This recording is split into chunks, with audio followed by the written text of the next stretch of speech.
get it. Mbijan aganya. Albaka. Mbaka important. Yo, nga transfer la sto. Ya transfer la. Ha, code nyinji. Okay. Korsa. Nsila ID soto. Sa soto. Sorry. I get it. Mbijan bro. Albaka. Mbaka. Bara alla service o tariya. Mbare ki janna nun kunu bara tariya. Jannom yona forest de bureau. Gambia tonkon na no mbali ya bere. Birin koyna fo kato. Bari si kodo kino kato nim fo bolong blabe to. 56 branches mola sota Gambia jam. Gambia kono ani Gambia bantala bankol. Nka kodo kiya bere. Kodo sifa fo falindiro fo nyaadi lafta memmen na kodi to poto nim kodi maraw. Jannam number 1 di nyonta. Andum fana nata anoda enterprise sotale. Wolam nyindi ko domorol fana kol fana be firale de dadi ma ni domorol ni fana beteat. Gambia dawda yalo ma fa kendol sotale je. Wo moyo diat. Apelenta ni wo ka ni lafta nyelen kendol e bina. Yalo bu kanyi la ko la baraka ba. Yalo ndel chosano lo. Abaraka.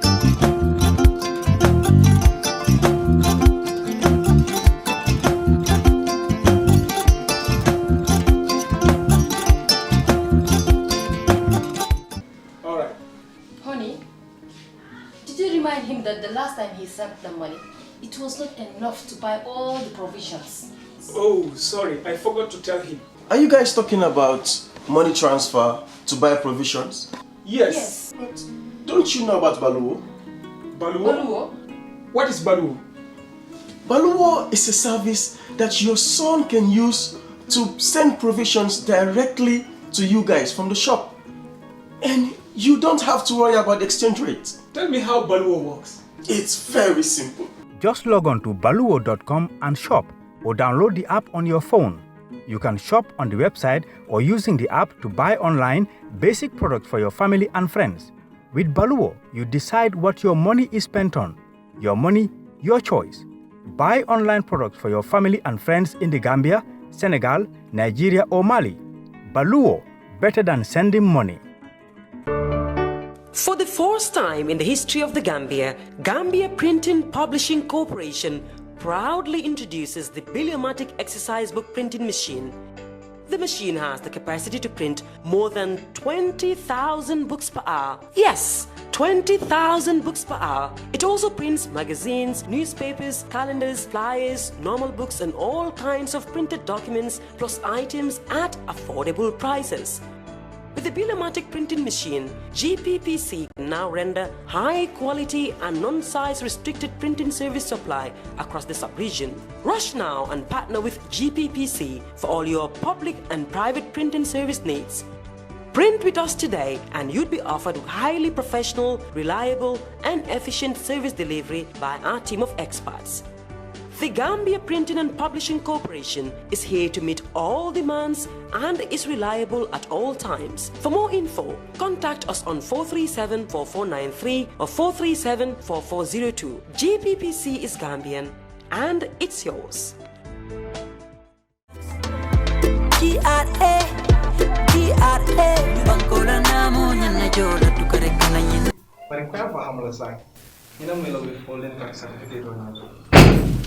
Soto manding ngapare nyumba. Ali manna sikula. Ngakibaro soto kabonna banto. Ipole mi itande na linga minti invoice bala mangi kilimo. Yamra man filo soto alla jodoba. Hani man filo soto kandu sidula kemo. Nkata ngolo bonije ka pombe withholding tax. Withholding mu? Kabre mu mala ko lewdal. Mune fo mu wati. Hey, yale tembe me pole. Ila boss man na sai benda ko be jola. Sai. Withholding tax. Coming aya fonye nyami wala mnamote membe larin contract jolta kabo contractor la jolto ika do kuel menke anin ika safari to ning supply abe wol kono technical wala consultancy services sidula ke modo sidula tak ika wala bondi Gambia dingol tato anin sidula tanelu wala ka bo safari la tato mun yalo ko wol make Gambia dingote mi yeta do kuola ika fo mi contracti wala nyanda kanyi namo jo tata Gambia office bunda to mun yalo ko wala be mararing na namo la ko nyala andu joro anyanta kera karo men ya kuntu ka boyle joto wala karo men be wodo ma janning ala titan dilo de timman Sai mun de la na faade wo ila na faamu min di wala min di ko Mais certificate le dire la mi alon ko ni bita jiade ibu wala sambala nyola mu nekk da sibla tam ñi na le min bonen na impôt so wasi la tango wala be bole ile ko doto inyata kamu jona modo ye so akamuna o sibla tam ñi munde la advance na mu jolde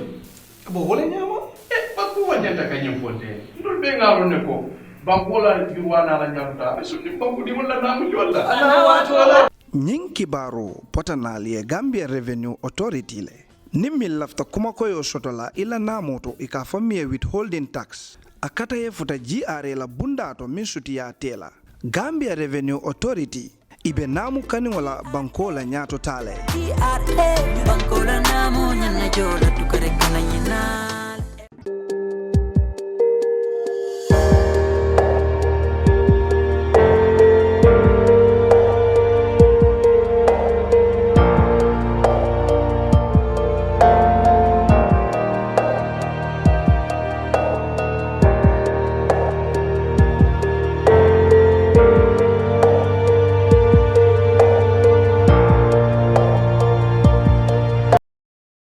Brunch on Kerr Fatou Live. I'm Lamin Sanyang, and this is our weekly look at current affairs.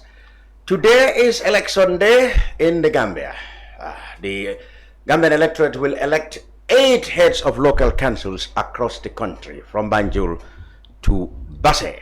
We will talk about that later, and we will link up with our correspondents across 3 regions at least to give you updates on the voting process.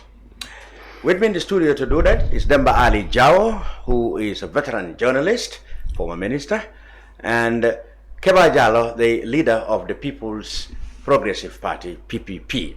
But first, we start with military matters, because in the last couple of days, there have been pictures circulated online of soldiers allegedly bringing down an opposition billboard in Kanifing municipality. The matter has drawn a lot of criticism against the army, who came out twice, the press release, attempting to clarify. So we drag in the studio the PRO, that's the Director of Communications, if you like, from the army, Colonel Lamin Sanyang. Colonel, welcome. Thank you very much for having me. It's indeed a pleasure to be here at Kerr Fatou. Good. The military, of course, doesn't deal with political matters. So we will start with you right away. Me and my colleagues will like to find out exactly what happened. But let's go straight to what the people have been saying. I mean, the picture emerged of soldiers. We all saw that, definitely. There's no doubt that they were soldiers. They were bringing down a billboard which, after close scrutiny, appeared to be a sports banner advertising a wrestling contest sponsored or named after the mayor of Kanifing, who is a candidate for the United Democratic Party in today's elections. His supporters said the army are now, meddling in politics. They are working on the instruction of President Barrow, who is, of course, whose NPP is also contesting the mayor's elections. The army came out to clarify. First, they apologized and said they will, of course, the incident is just an isolated one and it will be investigated. But now it looks like you come with another press release trying to say exactly what happened. So take us there. What exactly happened? Connect. Thank you very much. On Thursday, in the morning precisely, we had reports on social media referring to an incident or photos on the social media that were trending, showing personnel in military uniform bringing down a banner somewhere within the Greater Banjul area. So when we got this information, we also first worked on trying to verify the information as to its authenticity and also the circumstances surrounding what was happening. And then we made our inquiries. And then first of all, just to calm down the situation, we thought it necessary to issue a press release to indicate what are the first steps that we are taking. So there are certain procedures that you need to take because we were not on the ground. And I believe most of the people that were also trending most of these images were not on the ground. So to be able to set the stage for the to verify what actually happened, we had to issue that press release to indicate that we are also aware of this images trending, but we will try to investigate to get to the bottom of this. Because you may all recall, since 2016 or 17 thereabout, the Gambia Armed Forces has instituted a very robust and vigorous communication strategy towards rebuilding our image, and also to show that the Gambia Armed Forces is on the path of transformation and reform. And it is gratifying to state that since 2017 we have been on that course, and we have registered a lot of progress in that state. So we would not sit by to see any tendency towards denigrating or belittling most of these progresses that we have registered over the course of these years. Okay. So the first press release that we released was according to procedures and standards to indicate the steps that we have taken. That was like, we are aware, we will investigate, and also because of the uproar and the amounts of observations and comments, people were taken aback as to what was happening. We had to also apologize, along that line, to say it is indeed unfortunate that this has happened. That was that was the initial press release. That was the initial press release that came. Now you came with another one that seems to have justified or changed the narrative. What? So the following day, after having gathered all this information, we realized that there was a meeting that His Excellency the President and Commander-in-Chief Mr. Adam Barrow was to have in Sanyang. Usually before the President gets to any venue in this country, you have the Presidential Guard that is responsible for his protection and security. Indeed. As well as those that are accompanying him to any venue. Indeed. So you have the advanced team that leads to clear the way, clear the path to the venue itself. Coincidentally, when it came to this spot where this banner was, the team realized that it was going to be difficult to be able to maneuver through the banner because it was hung across the both sides of the road. But it was the top part that was tied, but the bottom was left loose. So the banner was like kind of dangling when blown by the wind. So it was observed and assessed that it was not safe for traffic, and also for the principal and also his convoy. Some of the trucks that were also part of the convoy, I understand they had to even struggle to push the banner up so that the trucks could go through. But there were other trucks that were coming, those with security lights, and there's that black van that also, the caravan that accompanies His Excellency the President. That's, even if you want to use the same method, it will not work. So at that point in time, he realized that the President would be arriving imminently, and he had to take the decision to put aside the banner to one side. It was not brought down completely. It's just one side of the road that was untied, and then they put it aside to clear the road for traffic. So this was what we got from the ground, and also our investigation team, when they were on the ground in Sanyang. Actually, the banner was in Sanyang itself and not in the Kanifing municipal area. So eyewitnesses also corroborated this fact that the soldiers struggled to get through. So that was the basis of bringing down that banner. It was done in good faith, and also to ensure that the road was safe and secure for traffic.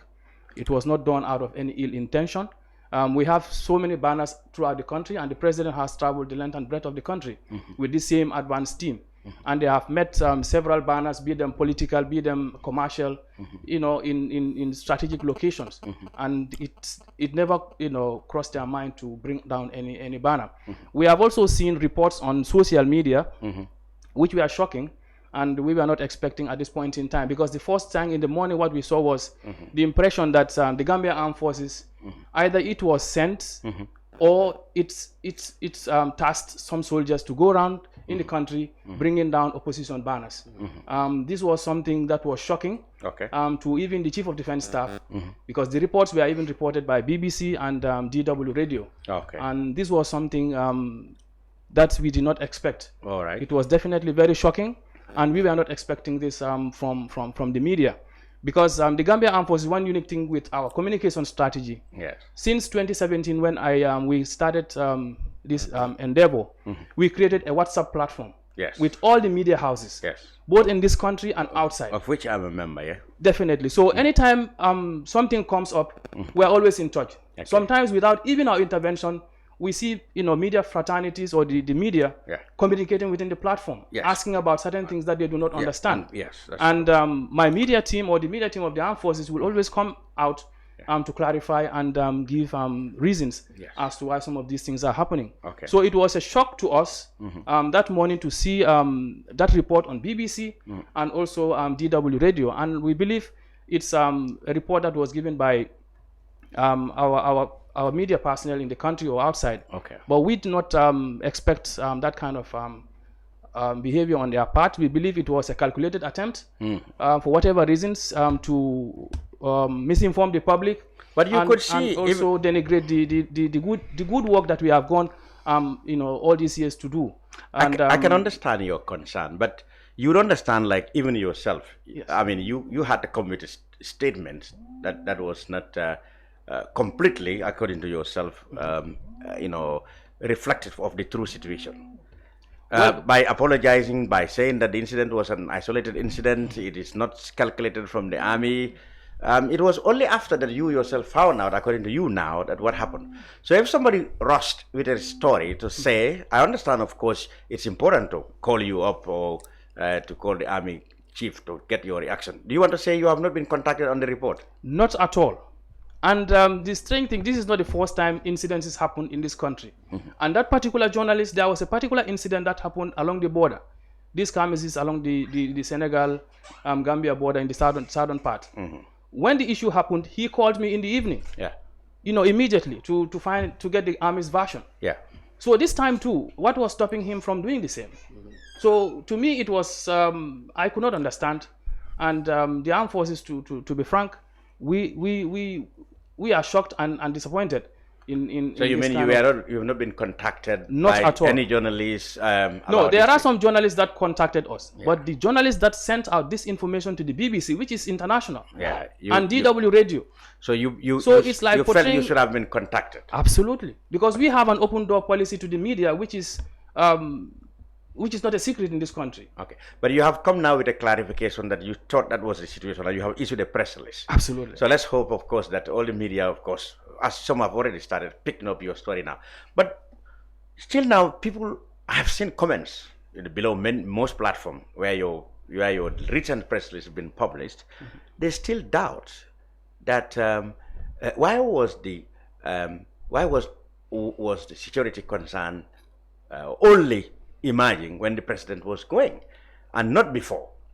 I mean, the poster had always been there. No police or this thing had any cause to remove it.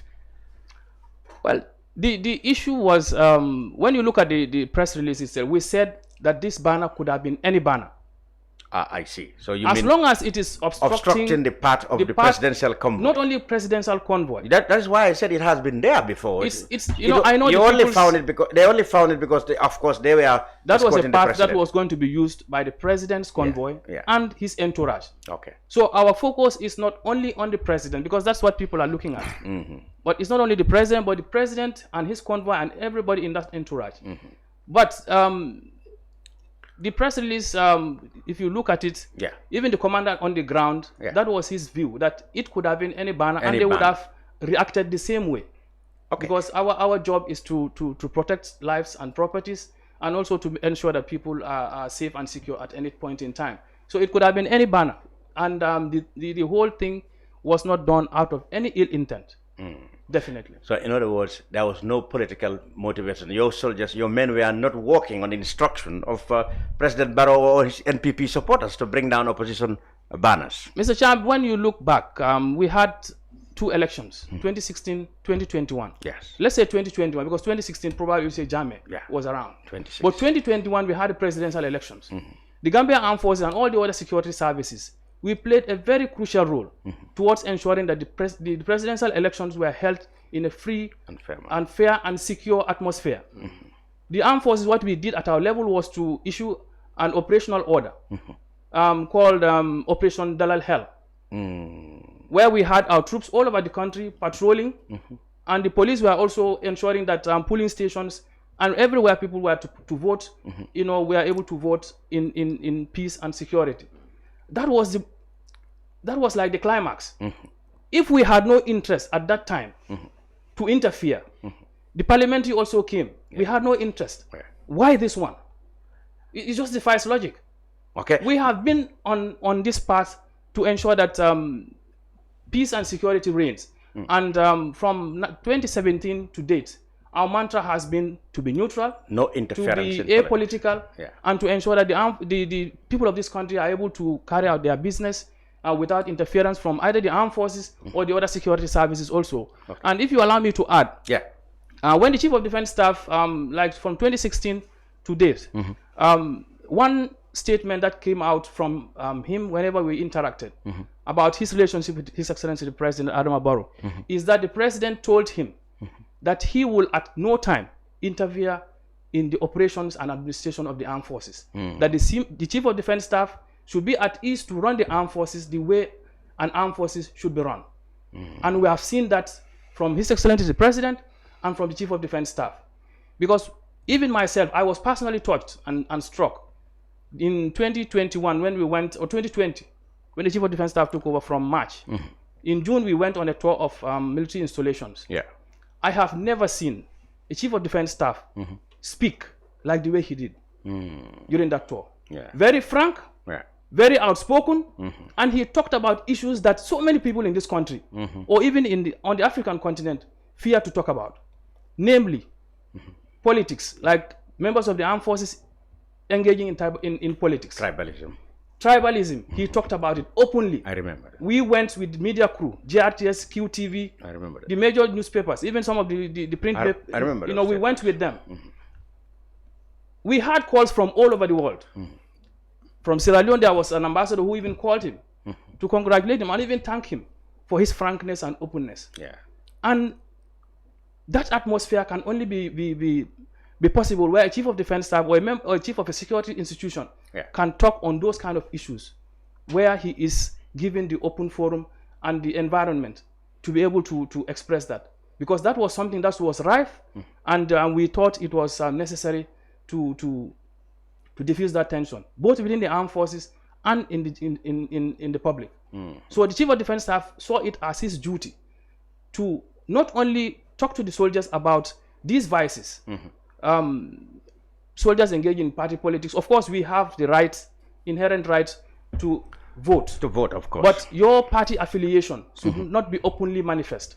Exactly. And we have made sure that our members have adhered to this call. That is why when you check, from 2016, we had issues with our soldiers engaging in one or two other activities. But with time, they saw the message and they all told that line. And from that day until today, this is the position we have taken. And this incident, like we said, is unfortunate, but it was not done out of any ill intention to hurt or to anger any party in this country, or to criticize anyone. It was just that it was part of our job and our mandate to do, because everybody has a job to do. Like right now, what I'm doing, I'm a public relations officer. Absolutely. My job is to ensure that whatever is to dent the image of the armed forces, I come out and clear it with facts. So the patrol team commander also, his job was to ensure that the president gets to his destination together with his convoy. Absolutely. You know, hitch free. So if he sees anything along his path that is going to be a hindrance, it is his duty to ensure that that was, put aside. And that was based on those considerations that he took those steps to remove the banner, not totally, but just put it aside because it was crossing the road, put it aside, and then allow the convoy to pass. So there was no political consideration. This was purely security job. Absolutely. He was doing his job, because if he had not done that, and something goes wrong, it would have been. Some of us will be the ones pitying him. I see. So we have to respect each other's roles and responsibilities, and know that you are not on the ground, but the person on the ground, he knows what he met there, and the situation sometimes dictates some of the things that we do. There may not be perfection, but well, you can understand, of course, right people's apprehension is because of what happened in the past. Absolutely. In the past, we've seen soldiers, wearing party collars, openly supporting, a ruling party, in that case, the APRC and stuff like that. So that is why when images like this emerge, you can understand the people's agitation. They are questioning, are we back to dictatorship again? Because soldiers are openly taking part, bringing down opposition banners. It is good that you come out to clear that after all, the operation to remove that was just for security reasons. Purpose, absolutely. I can even add also in around 2018, there was an incident at Westfield. where somebody bringing to a party was passing by and saw our soldiers cleaning the streets. And out of Gambian gesture, good gesture, he thought they needed water. And also he had some couple of t-shirts that he had. The t-shirts, I think, had to do with the opening of the Senegambia Bridge. Okay. Which had, you know, our president's photo and Macky Sall's photo. Yes. As he was handing over those t-shirts, somebody snapped it and sent it. Yeah. So when I saw it, I was like, no, this did not happen. Yes. That was the first thing, my first reaction. Then later I had to retract, and when I had information, I said, no, it had happened, but this is the way we treated it. That is how it happened. And the way we treated it is like, when we saw that it was something bordering on something, people were making observations. Yeah, they were and making comments. political comments. Once they reached the battalion, we gave them out. I see. We asked the soldiers not to wear them. Not to wear it. So these are some for of whatever the reasons. For whatever reasons, we don't want to be seen to be siding with one, to be partisan. Mr. Before we leave him, of course, Mr. Jallow and Mr. Jawo. Yeah, I mean, okay, there is absolutely no doubt that the Gambian National Army has rebranded itself, and successfully, though, you know, considering what happened during the Jammeh era, how partisan and, you know, I mean, the army was, and all the security forces were. Now, definitely, they have succeeded in rebranding themselves. On this particular issue, well, I think there is a lesson for everyone, particularly the security forces. I mean, we can understand the security concerns for the president's delegation. I mean, it was quite justified to take that into consideration in doing whatever they did. But I think what they could have done was, because, I mean, what I would expect is that well before the president arrives at a particular venue, they will go there and see what is going to obstruct the, you know, I mean, convoy or whatever. And then, you know, in this case, I expected the army probably, rather than going up there to, I mean, remove the banner themselves, they could have contacted the owners of the banner and tell them the, you know, the security risk of the banner. And those people who have removed the banner, and no soldier would have been, I mean, on the photograph, I mean, being seen to remove banner, because that was going to remind us of the past. But anyway, I think I agree nobody knows that about the banner there until the president's turn. There was a security concern, and it was justified probably to take down the banner, because maybe it was too low and it could affect the convoy. It was swinging. But I mean, probably they could have done it much in a better way than the way they did it. Probably I think he has a point. For example, if you knew about it, you contact the people who put up the banner, so they remove it themselves. Then nobody would have any opportunity of taking a snap of. But I think it's a lesson. I agree with Uncle Jawo, like he said.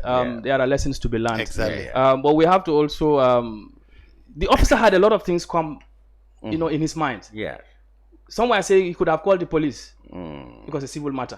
That would not even solve the problem. So, like the other issue of call the owners. Yes, exactly. Now, there was no telephone number on the banner. Yes. So how could he know even who is the owner of this banner? No, I mean, even if it probably must have known 3 hours or so before the president's supposed departure that he was going to use that road, and then it was their duty to look at all the security hurdles that might be on the road well before the president. Because that's what normally happens sometimes. The traffic police would be here well before. Sometimes they block the road 1 hour. I was held in traffic for 2 hours. They said the president was coming. I mean, sometimes they do that. In that process, they could have spotted any security danger and said, look, who put this up? Okay, Talib, call his office. Look, your banner is here, whether it's sports or not, and it has to go. It would have gone. Then nobody would have photographed your men and then, you know, interpreted it in another way. Well, it's a lesson. I'm sure, you know, everybody must have learned a lesson. Even the owners of the banner probably. Mr. Jawo, what's your take on the banner? The controversial removal of the banner. You know, I think he has really clarified a lot of things. Yeah, you know, during election period. Yes. Honestly, no news is small news. No, you're right. Much more a banner hanging in there. It could have been there for months or whatever. Yes. But because of the timing, and election period. Yes, if they had removed this before the elections, nobody would have said anything. That's true. But then I give credit to the armed forces. Sanyang, I remember last presidential elections. It was conducted very freely and fairly without intimidation. I followed the president's convoy all throughout the country. Yeah. And to be honest with you, I give you guys credit. Thank you, sir. For keeping the peace for us to move freely. Absolutely. This one, honestly, as my brother said, you know, let's just leave it. Yeah. And we all learn lessons from it. Yeah. I believe this thing will continue until after election. Well, today is the last day of election anyway. Well, of course. But then we learn from it. And I know the police, the army will not do it deliberately to support a party or a candidate. Maybe security-wise, that's why it is done. That's what I believe in. But then I give the credit to the armed forces for protecting us from presidential election to parliamentary to council to this time. So this small banner, I don't think it should dent your image.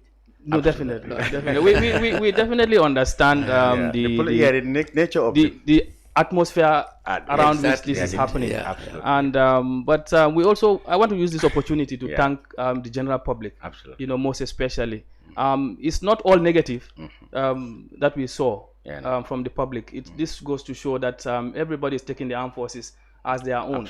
And we also know that and understand that this armed forces belongs to the Gambian people, and we want that culture and spirit to continue.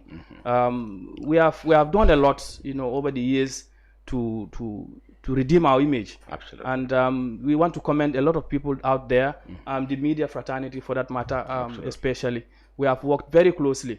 Our Chief of Defense Staff and all the entire membership of the Gambia Armed Forces, appreciates the stance of the media, and also the stance of the government of His Excellency President Adam Barrow.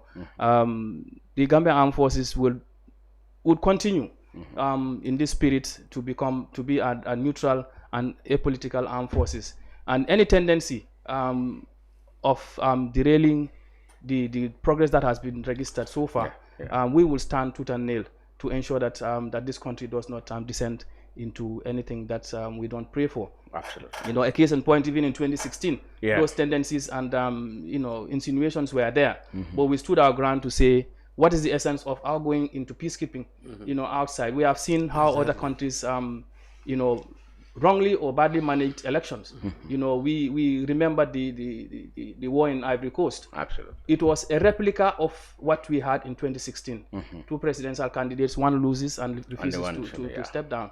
So, and we also stood our ground, because that war, what led to that unfortunate situation was because the armed forces, allowed to be disintegrated, and one shot and everything, went haywire. So we want to assure the general public that we are committed to that spirit, and we want to wish everyone a happy and free and fair and also safe and secure elections this time around. And we are out there with the members of the other security services providing security in all throughout the country to ensure that people go about their business to be able to vote.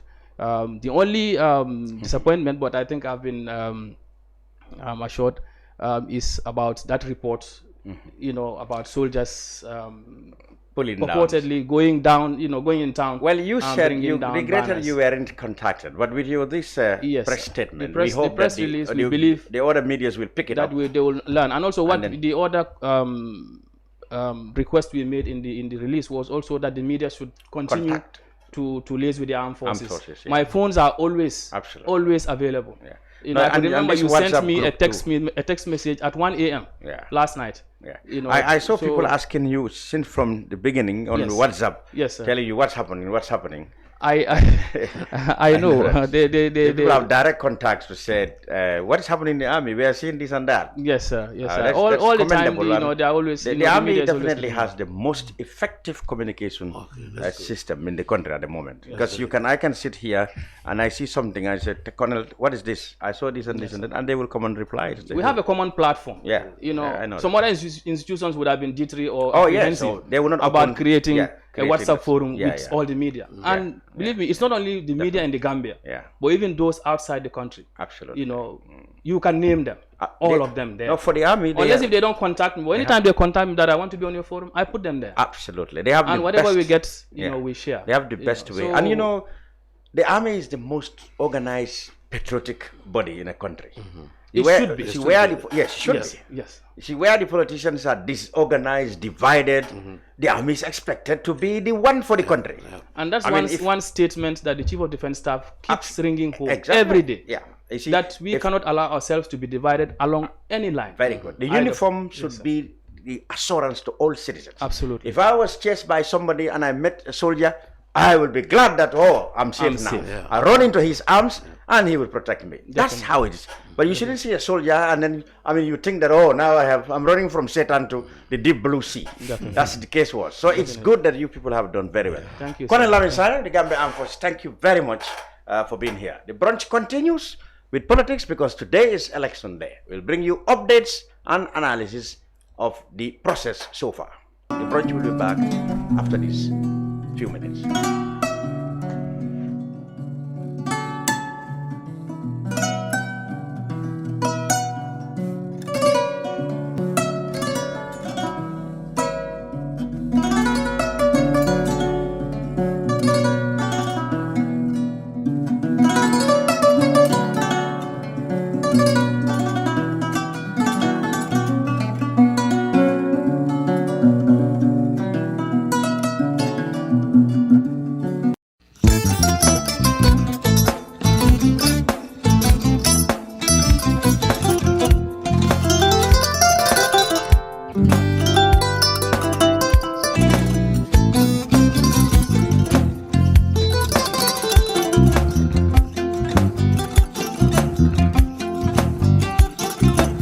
Agada.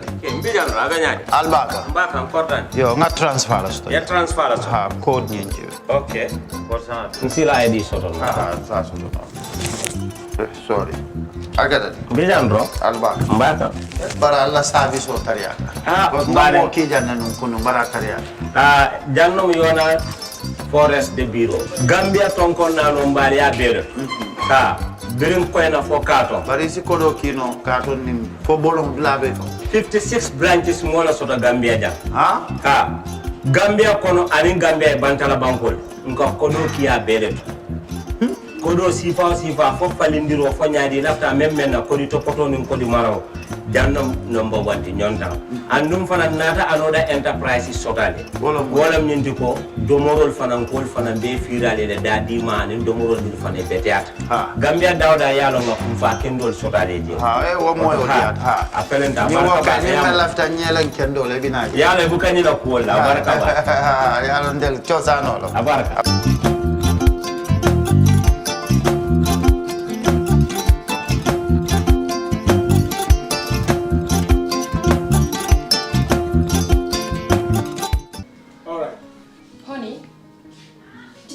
Him that the last time he sent the money, it was not enough to buy all the provisions. Oh, sorry, I forgot to tell him. Are you guys talking about money transfer to buy provisions? Yes. But don't you know about Baluwo? Baluwo? What is Baluwo? Baluwo is a service that your son can use to send provisions directly to you guys from the shop. And you don't have to worry about the exchange rate. Tell me how Baluwo works. It's very simple.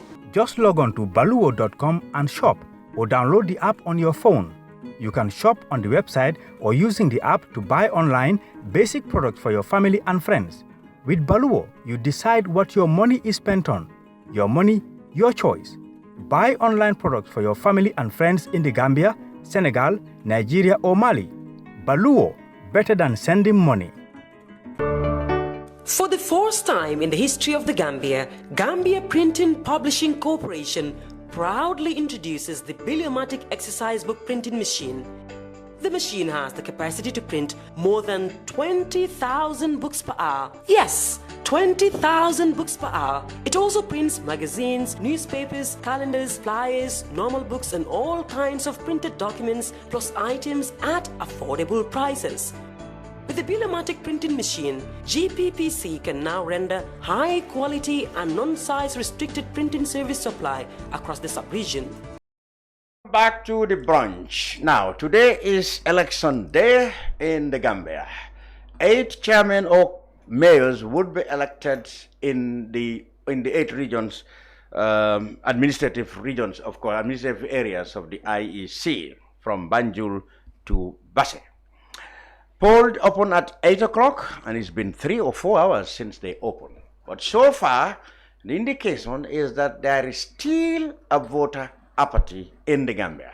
Now, this may be surprising because everyone had thought that these mayor elections perhaps would galvanize everyone to the ballot box.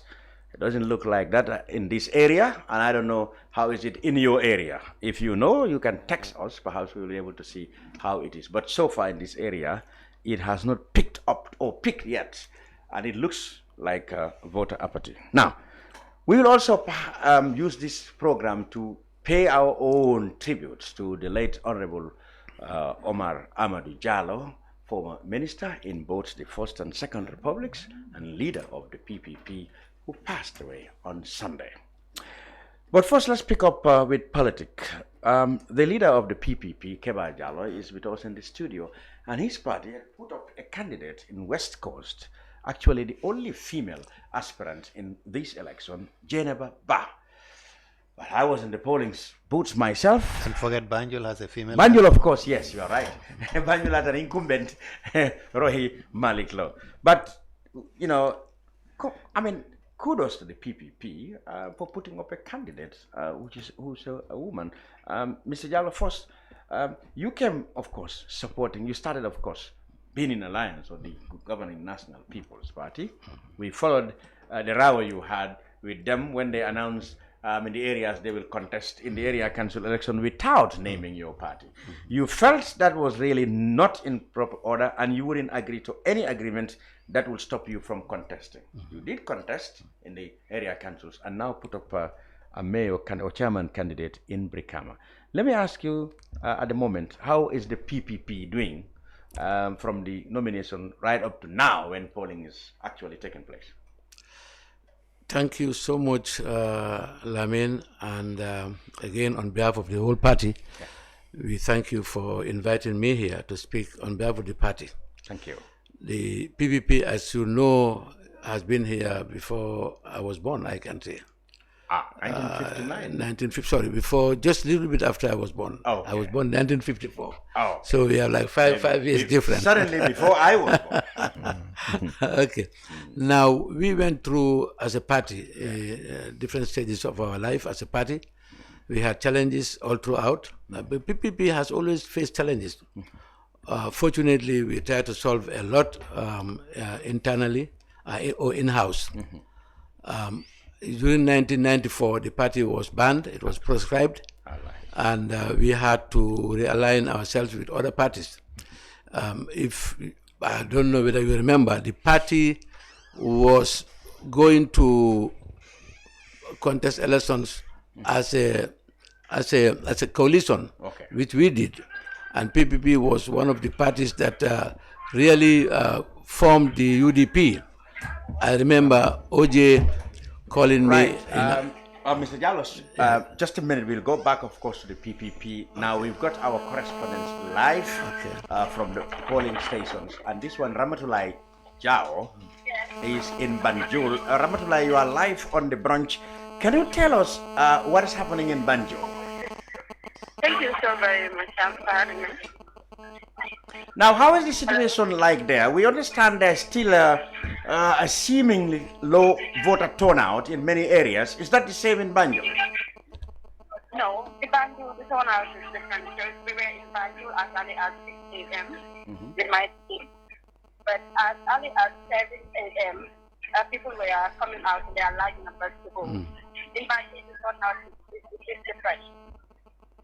Good. So, did you get to talk to the candidates, Rohi Malik Law and EP18? No, we talked to EP18, and shortly after he casted her vote at the Gambia High Police Station, EP18 talked to the press, and EP18 is very confident of winning his election. And also, he talked about the importance of this election and all on Brazilians to go out in their large numbers and vote because they need change. And he thinks that he is guys who can bring change and development in Brazil. So he calls on every electorate in Brazil to go out and cast their vote. He said the turnout is very impressive because Brazilians have come out in their large numbers to vote. And he is expecting more because he said there's still time, and he knows Bangladesh will go and vote, and they are going to vote for him. And we visited the Makati Square where His Excellency President Anabaro casted his vote also. Shortly after casting his vote with his family, His Excellency addressed the village, and he also talked about the importance of the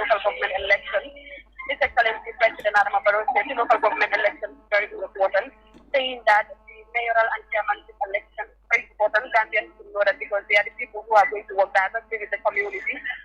So he said chairman and councillors are the ones who are going to collect the revenues and taxes of these of their various municipalities. So His Excellency called on Gambians to vote wisely, and also he said this is the last election in the Gambian electoral cycle. So he said Gambians should go and vote wisely and vote 41. That is. So are there still queues? Are there still queues in polling stations in Banjul as we speak? Are there still queues, long queues as we speak? Yes, Banjul we have long queues. Because we started our program at the Kampana Ward, at the Kampana police station, where Rahim Ali was expected to pass his vote, but yet he is yet to come to pass her vote. But we have long queues there in Gambia High. We have long queues. Even at the Makati Square, where His Excellency and other parties the turnout is very impressive. Even the IEC chairperson, Ali Mumarijai, who also escorted His Excellency President Adama Barrow. This turnout is very good compared to the country's election. And also he advised Gambians to be very calm and vote wisely and go. He said whoever wins, you know the Gambians decide for that party to be in their various countries. Right. Thank you very much, Ramatulai, for now. Thank you very much for being in Banjul for us. Thank you. Good. Ramatulai Jawo, she's saying that apparently it looks like Banjul, at least the time she was at the polling stations, the turnout was a little bit impressive there. Well, that's good news anyway. Yeah, that's what he said. Yes, so let's go back before we get another. You said the PPP was proscribed, it allied itself to other parties after the 1994 elections. Then we pick it from there. And then we aligned with other parties. I remember one time people was aligned with the UDP to contest presidential, I remember, during the 1996 to 2001. But now, as we go on, we feel that it's about time that we put up candidates. We did one time and we lost some seats. Now, this time around, I think it's something different. We were in the coalition with other parties. Unfortunately, we were not selected to participate as a coalition in the coalition of what they call the Grand Coalition. There are always times when you think it's bad, sometimes that may even be a blessing for PPP. Now, we have to decide that we have to be on our feet. We cannot go on as a party to be realignment all the time. So we decided, look, it's about time we put up candidate somewhere very attractive. And the West Coast region is one of the prime areas for the party that we looked into. And then all of a sudden, we found out there is a female among us. Jana Baba is the president of the PPP Women's League. She is the leader in that category. And she volunteered to offer herself as a candidate, and the party supported her. And now this is where we are now. PPP West Coast was the bastion of our support base. Jawara, his first election stood in Brikama as a candidate for PPP parliamentarian. PPP has a strong relationship. Exactly. Of course, as time went by, many people, especially the young ones, don't know much about PPP. So we hope that this will bring the nostalgia back to the PPP, and they will know that the party of their forefathers, our fathers, is the party. So for Janaba to come in as a gender, a different person different gender, will also help attract the women and young people. So this was what we thought. We said, okay, you know what? Let's go in.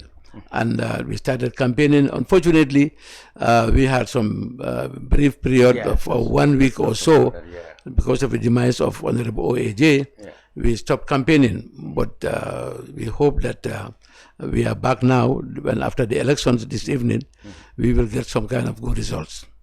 Yeah, I think it is commendable that PPP has sponsored a candidate in this election. It shows you that the party is alive, definitely. Even if their candidate did not win, but the very fact that they put up a candidate, and a female for that matter, is definitely a plus for the PPP. And it's a good sign that the party has still got a role to play in Gambian politics. Do you think it was a good idea for them to disagree with the Grand Coalition, as so to speak? Well, I don't know exactly what might have happened, but I think it was important that, when you say a coalition or alliance or whatever, every member of the alliance should see themselves in it. But if there is somehow marginalized, some parties or some sections of the alliance are marginalized, then definitely I think they have all the good reason to either succeed from the alliance or do something else to call attention to the alliance that this is not right. I can help you there. Yeah. The Grand Coalition, as they call it, will not move forward as it is now. Even after these elections, if we are called upon to sit down, I think we have to renegotiate. I see. It's a party-led coalition, which I understand, no problem, but it's not party-owned. It's party-led. Party-led, not party-owned. Party-owned, exactly. And then the other factor is no party should seem to be owning. Exactly. Is that what the NPP is showing? Well, NPP is asking us not to put up candidates. All the council, the mayor areas and the chairmanship areas. They're trying to monopolize all those. That's why you don't hear APRC putting up candidate or NRP putting up candidate. It's all because NPP want to monopolize that. And that is not what we thought. Okay. If something like this to come again and we're in a coalition, we need to sit down and negotiate and discuss. But then PPP will not join this kind of coalition where we will not put up a candidate. No, I can tell you that. Good. Another of our correspondent is on the line. This is Landing Sise. Landing, you are in the Canifing area. You are live on the brunch. Can we know how the turnout looks like there? Because it seems, at least in the morning, the turnout was not very good. How did it go in the areas you visited in the camp? Thank you very much. The turnout was actually not impressive, but it is better than the councillorship election, based on my observation. Today's turnout cannot be compared to the presidential election, but it is also better than the councillorship election at the polling stations that we covered this morning. People are impression that with all the interest that all the parties put into this campaign and the enthusiasm shown by people from top to bottom, there would have been a lot more impressive turnout. Does it impress you that the hype that was given to this one is not met in terms of turnout? You are right. The hype is definitely not met by the crowd that came out to cast their vote, because this other polling station, what is the name of the polling station? Where Bakari Baji cast his vote. That should be Ibo Town, somewhere in Ibo Town. Yes, Ibo Town. Ibo Town is very populated, especially that area. During the presidential election, the crowd there and this morning is just like heaven and earth. You cannot compare them because there are certain polling stations where you don't have anybody to cast there. They would sit sometimes for 5 minutes before someone will come and cast his or her vote. So the hype does not actually make the crowd that came out this morning to cast their vote. Did you get to meet or speak to the candidates, Talib Bensouda of KM and his challenger Bakari Baji? You mentioned where he cast his votes. Did you get to talk to him? Yes, I spoke to Bakari, Talib, and Pamodumbo. Yes, that is just shortly after casting their votes. And then I would start with Pamodu because he is the first person that we interviewed. Pamodu, immediately he entered at the premises. He is the independent candidate representing the faction of the APRC called Noto Alliance. Yes. Pamodu entered the premises and started saying victory, victory, victory.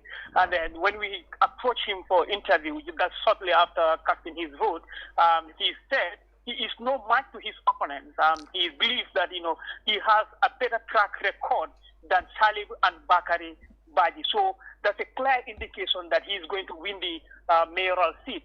And then he also said even his own town, which is Bakote, he did not campaign there simply because he said he has been living there for over 30 years and the people of Bakote know him very well and then they would vote for him. He said in Bakote he's going to have a majority of the votes in Bakote. And then also when he was asked about his manifesto and the plans that he has for the people of Bakote, he said he's going to transform the Bakote dump site and then make sure that the risk that is involved there would be totally reduced or erased. And for Talib, we interviewed Talib at Pipeline Mosque. Talib also was so confident that he is going to win. He said his victory would be known to Gambians by 5 p.m. This afternoon.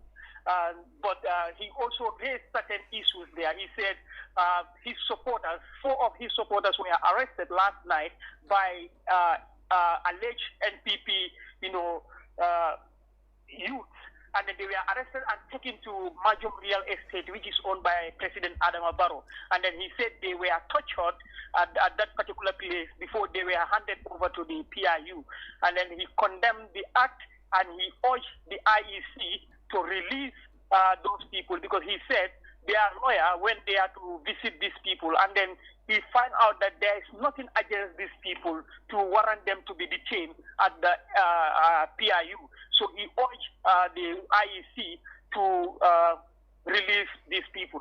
And for Bakari, we interviewed Bakari at the Ibo Town Central Mosque polling station, and Bakari said based on the programs he presented before the people of KM, he believes that the people of KM will do the right thing to vote for him. And then he is confident that he is going to win the election before, and he also said it is going to be known before 5 p.m. Wow, did you put Talib's allegations to him? Yes, he denied. He denied that did not. In fact, even though he somehow accepted that there was a fracas between the UDP supporters and NPP, but he denied that the UDP supporters were arrested and detained. He in fact said that UDP supporters were the people attacking the NPP supporters instead of NPP supporters attacking the UDP supporters. But he denied the allegation that UDP supporters were arrested, detained at Majum and tortured there before they were handed over to the PIU. Landing Sise at KM, thank you very much for being there. We hope perhaps to get all the details from you throughout this day, of course, on Kerr Fatou, in the build-up to the special panel of election analysis at 7:30. Thank you very much, Landon. Thank you so much. Well, gentlemen, not wishing to interrupt the PPP story. I mean, interesting, and of course, KM being the, well, some people said the battleground. We have 3 candidates. Pamodumbo, independent, Babili Mansa faction of the APRC. We have incumbent Mayor Bensouda and challenger Bakari Y. Jawo. All of them, of course, saying that they are very confident. Pamodu perhaps came saying victory. Do you think he was not making outlandish statements such as he will win and the others are not his match? Is he not building castles in there? Well, well, that's what we expect from every contestant to say, I will win. Yeah. But definitely his chances of winning are very, very, very slim. You know? I mean, because I think the battle is definitely between... But like the PPP, they may try to prove a point. Well, I mean, he has a lot of supporters when it comes to... Absolutely no doubt about it. Absolutely no doubt about it. But I think in this particular instance, it is the battle, ground is, well, it is between the NPP candidate and the UDP candidate in this case. I mean, I think they are the front runners, and it would be very, very surprising if Pamodu were to win the elections. So it's unlikely. He mentioned allegations by the UDP candidate that their supporters were allegedly arrested, tortured, and detained, which of course he said the NPP candidate denied, and in fact accused the UDP normal things of starting the violence.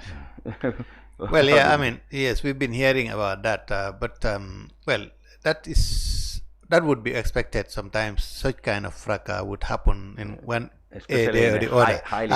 We only hope that the security forces would be very, very, vigilant in this particular case, not to be seen to be siding with any faction whatsoever. So that is the situation. I think in that situation, the IEC also need to be involved so that they know exactly what has happened, because they are supposed to be administering the elections, and in such a situation, definitely they should be interested and see what they can be able to do to bring peace. Mr. Jallow? Yes. It's too early to say anything about it. It's just as an ongoing thing. And hopefully, as my brother said, that the police will come in and do the right thing so that it will not go out of hand. But, don't ever forget. Yes. These are the two giants in the area. Yes.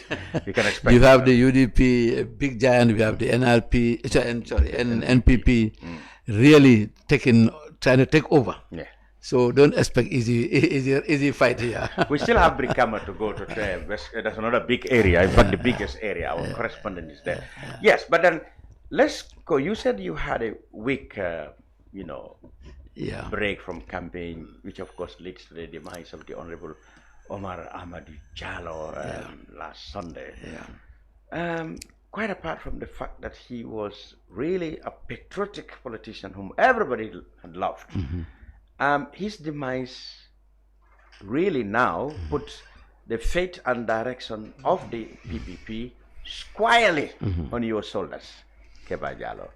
How do you think the PPP will recover from this national tragic loss? To take but before you take that, perhaps let's take our man from West Coast, Lamin Ibn Numbara, Ibn Yadidu. Yes.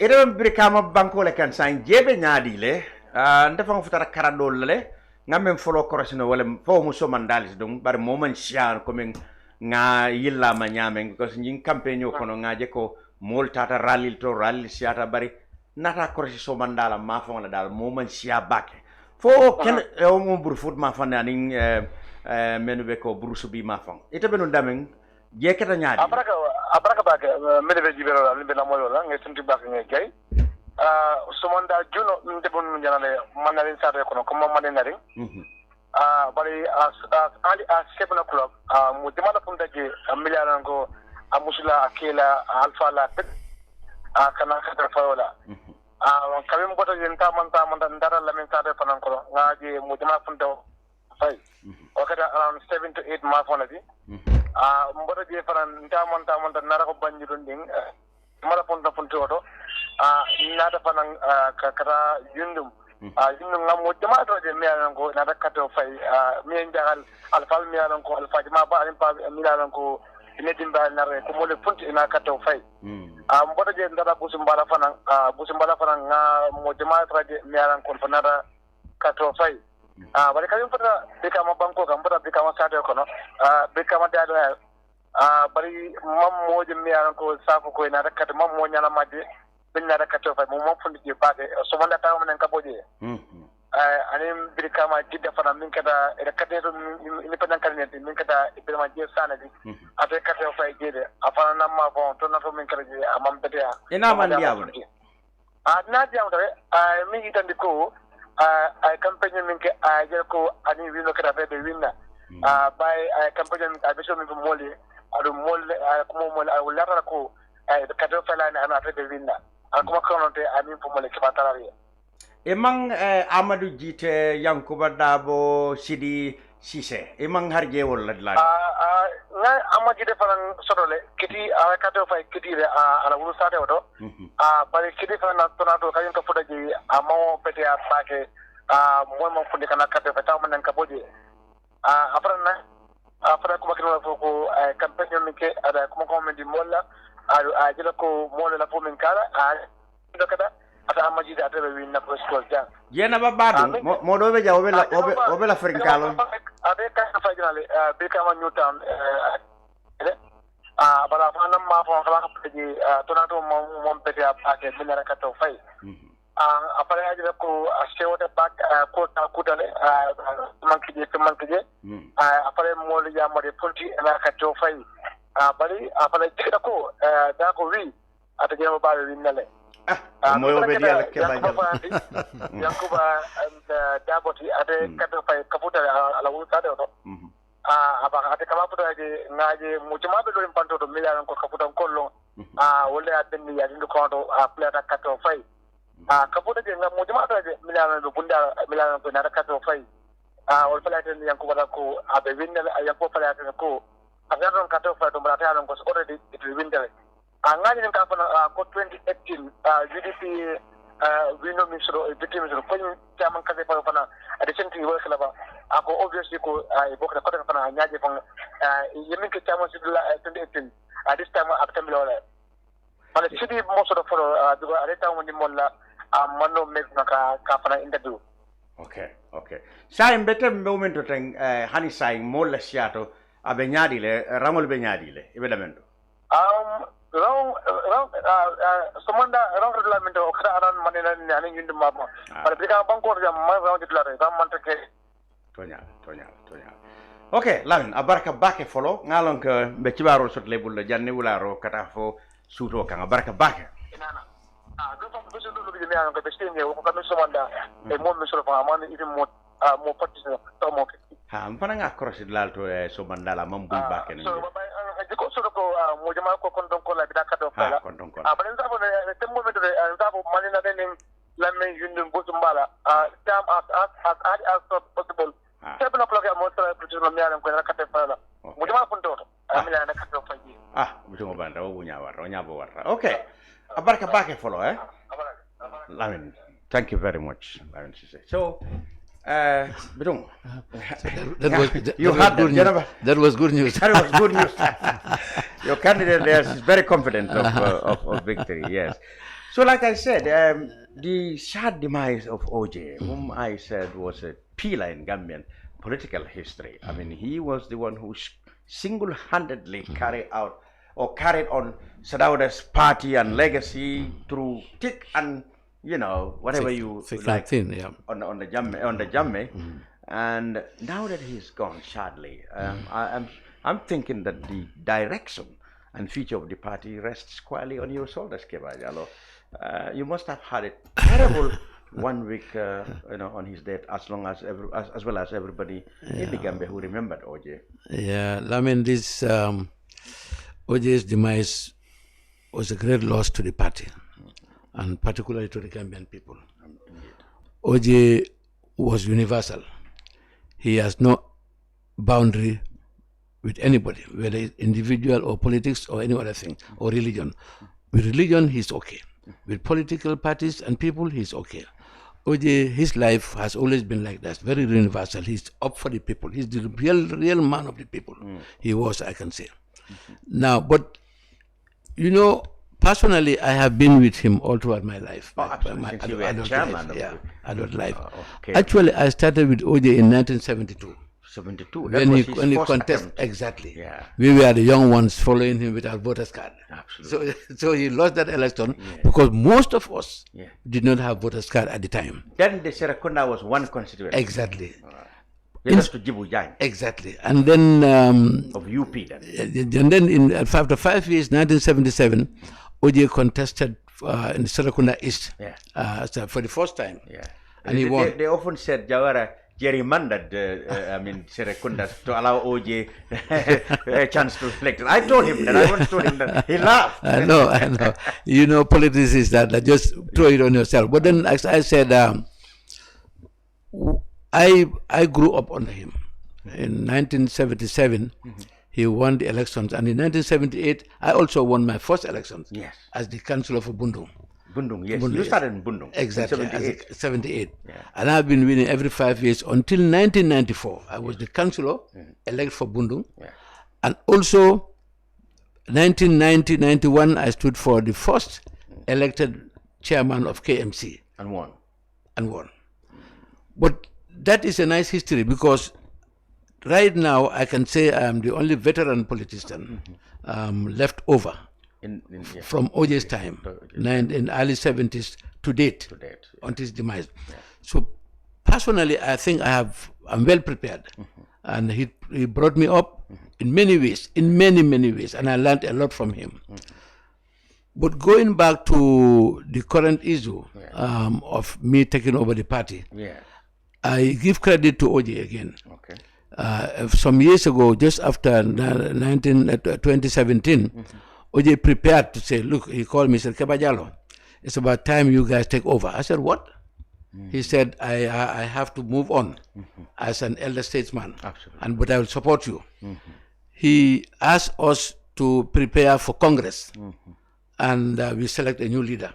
We thought it was a joke, but it was always very serious. When he decides, he's very serious about it. He was not going to contest for anything. Exactly, he said he was not going to contest. Incidentally, we had Papanjai. He surfaced, and then we campaigned for him, and then he won that election as the leader of the party from 2015 exactly to about 3 years ago when I took over from Papanjai. But all the time, PPP works as a team. When you say it rests on my shoulders, I can say rest on our shoulders as a party. So I, as a party leader, I operate within the parameters of the constitution of the party. We have all the criteria as an executive committee. We work as a team. So, but with OJ's demise, even OJ's sick bed, even when he was sick, lying in bed, we always think him as our leader. Yeah, absolutely. Yeah. When we have problems, we go consult him. He's That's why I said without him now. Yeah. Well, we'll work as a team. I'm the leader, okay, but then we'll work as a team. I don't think he has not been in the forefront for the last few years. He's always in the back and helping us, advising us, but he has not been in the forefront for a long time. So for me, the way I see it is a continuation of his legacy. If we say we love OJ, we like his ideas and so on, he did well for the country and he did well for the party, there is no reason why we cannot continue his legacy. And I challenge my party to be steadfast and work to make sure the party is on its feet. They have been concerned that perhaps it's time you get together to reunite the party, because like many political parties, after the 2017 Congress, that Congress you talk about, 2018, there have been remarkably a deep split within the members of the party. For example, veterans, who supported Bakari Dabo and others are still not very much in the fold. Would you consider, again, as a mark of remembering and continuing the party's, Fatou Jawara's legacy, to reunite the party, to unite the different factions? Of course, there's no faction because since these people have already gone their own way to form another party. But then, but they are PPP anyway. They are PPP. Yeah. But they call themselves Gambia for all. But then they are PPP. Bakari, PP, all these people are. In fact, that is on. Okay. The discussion is on. Yeah.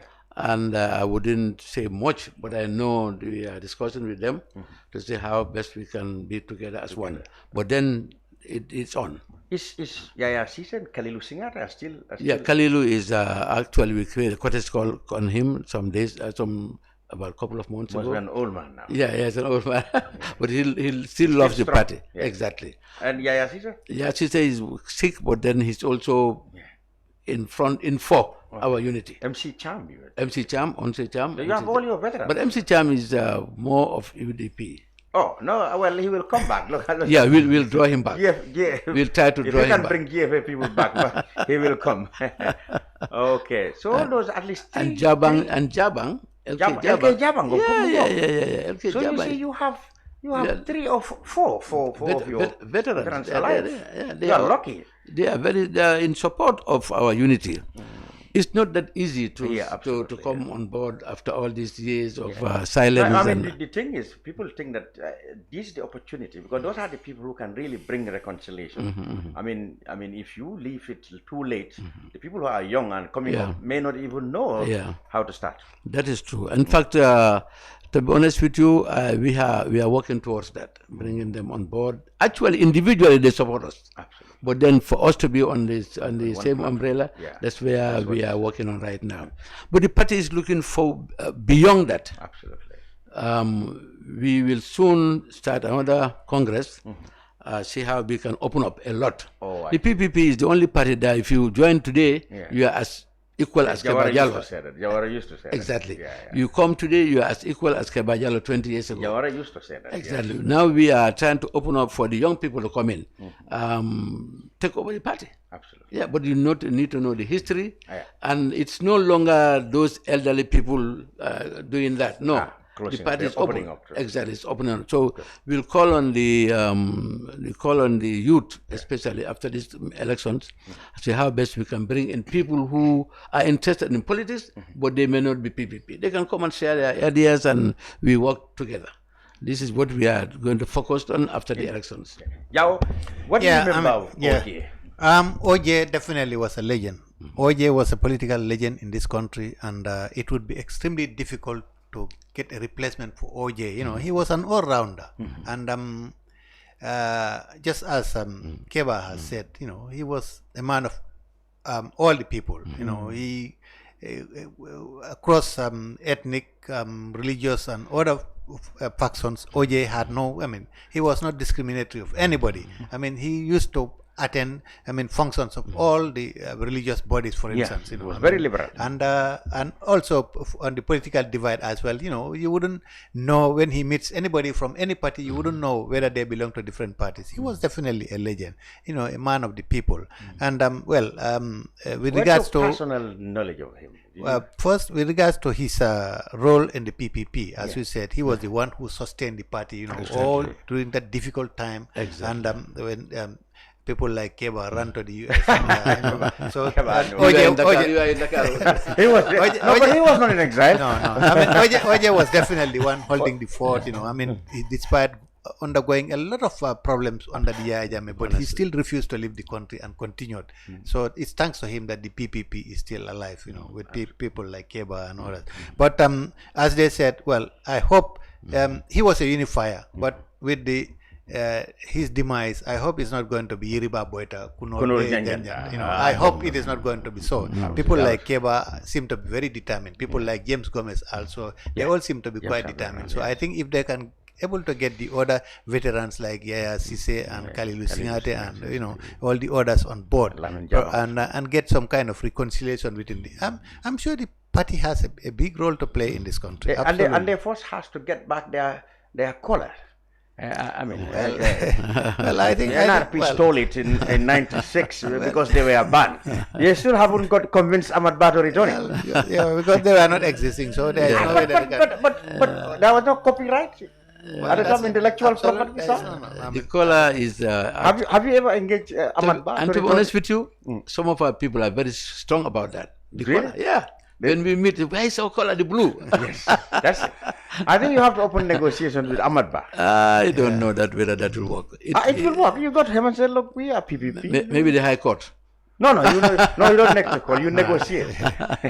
Yeah. Well, I mean, you asked about my, personal. With OJ. OJ, as you know, we served in cabinet together, and we were very, very close. You know, a few occasions we actually even had the opportunity to travel out of the country together, and he was a very nice man. OJ was a very humble man, quite humble. He didn't have that pomposity in him. He treated everybody as an equal. That is what I loved with OJ. He honestly, he was such a nice person in every aspect you can think about him. Yeah. Right. And then can I say something? Yes, sir. OJ is like a library. It's like it was like every Gambian has something to say about OJ. OJ, yes. So that's the beauty of. That's why I did not regret. Yeah. After school in '73, I joined OJ. I feel now I'm vindicated that I associated myself with somebody. Man of the people. Yeah, that we can all learn from. Absolutely. In fact, there was a time a lot of people think OJ is my brother, blood brother. Blood brother. And I was very happy about that when they said. Yeah, you're right. Yeah. But then he played a crucial role, both nationally and internationally. He helped lots of people. Absolutely. This is what I want to tell our people, the PPP people especially. Let us learn from him and unite and move forward. Who knows? Eventually, one day somebody good may come. Yeah. And then from PPP can lead the country. Yeah, obviously. That's what everybody's expecting. The PPP has a strong legacy to sell. Yeah, indeed.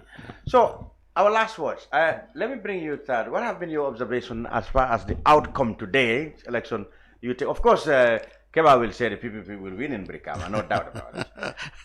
But Jawo, your predictions for Sepras was here last week. They said they thought that the opposition will win the biggest towns and the municipalities, whereas the governing National People's Party may win very well in the provincial regions. The poll by Sepras maybe was indicative of the trend. But as you know, in politics, even 1 week is a very long time. So, things keep on changing. So probably the Sepras prediction has completely been overtaken by other events. It's all possible.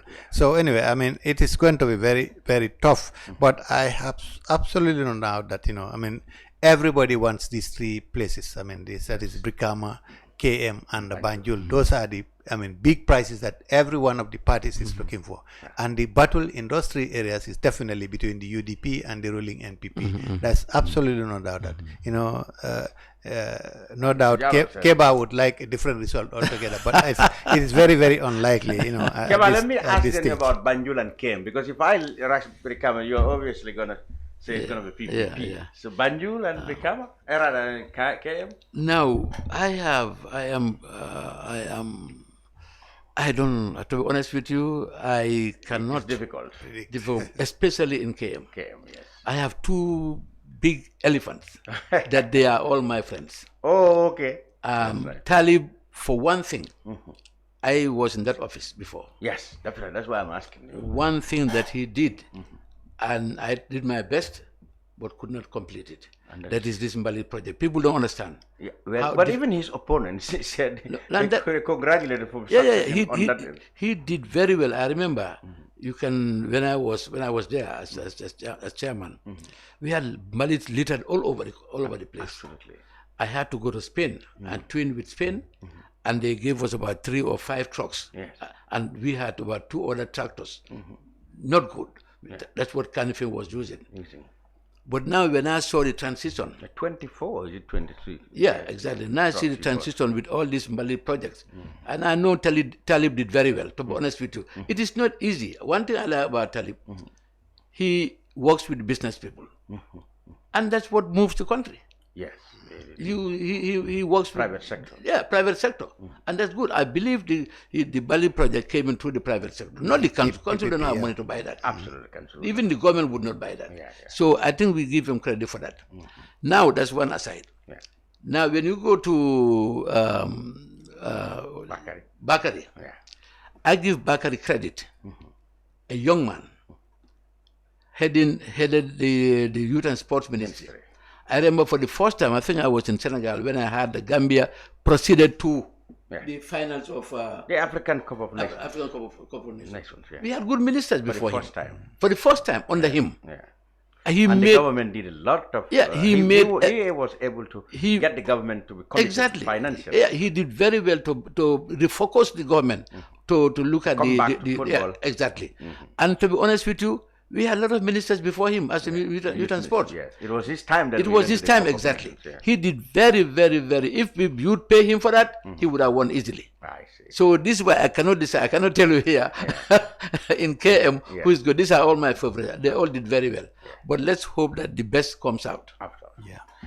Thank you very much, Kebba Jallow, the leader of the People's Progressive Party and former chairman of the KMC. And Demba Ali Jawo, veteran journalist and former Minister for Information. Thank you all, and our correspondents, the two Lamins, Landing and Ramatulai, who were in the field. You will have more from them in the course of the day, and inside our special program analyzing the results of the local government elections. Join us again at 7:30 p.m. By that time, of course, the picture would have been a little bit clearer as to who the next chairman and woman, perhaps, and mayors would be. Until then, Lamin Sanyang wishing you a great day. Goodbye.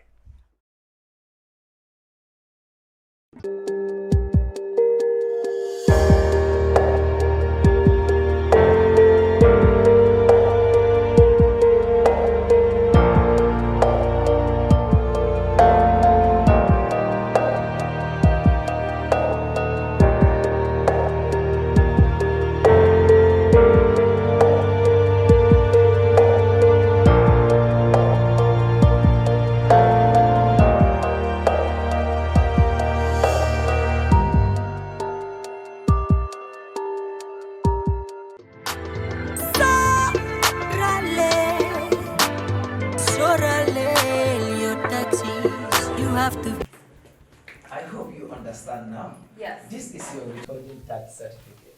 Thank you. Sorry, sir. Give me a few minutes. Let me finish with her. I am not here to sit. I received an alert from my bank. It's like you made a mistake. The amount transferred to my account is different from the amount on the invoice I issued to you. No, there is no mistake. We deducted 10% as withholding tax. Withholding what? In fact, what is withholding tax? As he just told me, withholding tax on contract payments is a deduction from payment made to contractors carrying out work, supply of labor or materials, and or provision of technical or consultancy services. 10% is withheld for Gambian residents and 15% for non-Gambian residents. The contractees remits the amount withheld to the nearest GRA tax office in the month of deduction or on or before the 15th of the following month. What's my interest? You will be issued a certificate which you should take to GRA when you go to pay your quarterly and annual tax. What happens to the 10% deducted from my invoice? That 10% will be less from your tax liability. So it means the 10% is an advance payment of my tax liability. And I only pay the difference of my tax due for my quarterly and annual payment. Correct, sir. Buba, you should have told me this. We all know for any meaningful development to take place in a country, we must pay our taxes. And on time. This information is from the Gambia Revenue Authority. For more detailed information about your withholding tax obligation, please visit any of the nearest GRA offices. The Gambia Revenue Authority, collecting revenue for national development.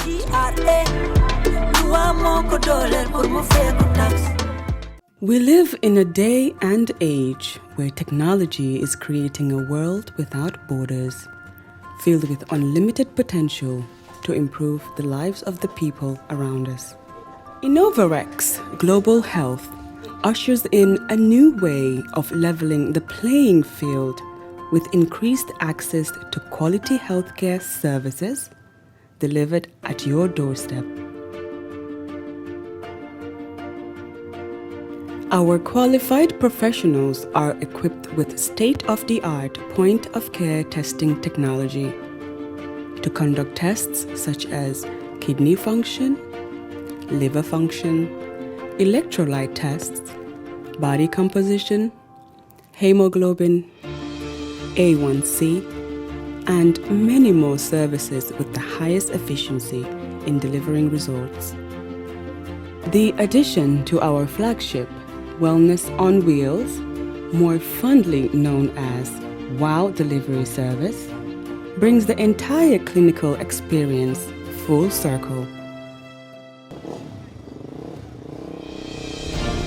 IGH has remained committed to creating the future of healthcare delivery. Gone are the days of sending loved ones outside the country for basic medical services. Innovarex Global Health offers a new peace of mind and takes pride in delivering the quality of care we all deserve. Islamic microfinance is becoming an increasingly popular mechanism for poverty alleviation, especially for developing countries around the world. This microfinance service adheres to the principles of Islam as a form of social responsibility. Yona Islamic Microfinance is the Islamic microfinance of choice in the Gambia, trustworthy and reliable. At Yona Islamic Microfinance, we provide savings products, current accounts, financing products in conformity with Islam. In addition, Yona Islamic Microfinance also offers local and international remittances, Takaful Fund, management of zakat, management of awqaf, trading and investment, and building of strategic partnerships to bring financial services to the doorstep of the poor with donor projects, madrasas, youth organizations, women groups, and farmer organizations. Make a choice with Yona Islamic Microfinance today. For more information on Yona Islamic Microfinance, call 377-2151 or 9832-151 or visit Yona head office at Tipa Garage, Bakote, or visit any Yona branch located countrywide near you.